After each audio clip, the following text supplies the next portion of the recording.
Je suis le padre Charles, je suis aumônier militaire à Grenoble, essentiellement auprès du commandement des troupes de montagne, 93e régiment d'artillerie de montagne et 7e bataillon de chasseurs alpins, aussi auprès de l'école des pupilles de l'air et de l'espace et auprès du groupement de gendarmerie de l'Isère.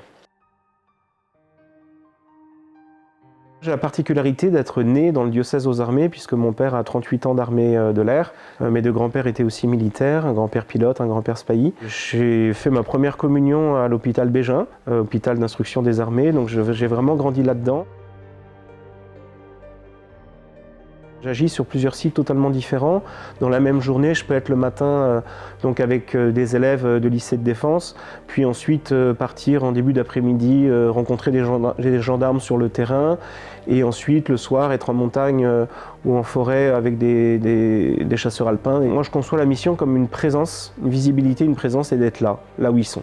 On parle à égalité avec tout le monde et ça nous permet vraiment aux gens de se confier aussi. On vit dans un monde où il y a beaucoup de souffrance et beaucoup de violence, effectivement, et nous, si on peut apporter un peu de paix et de joie, c'est super, c'est notre rôle.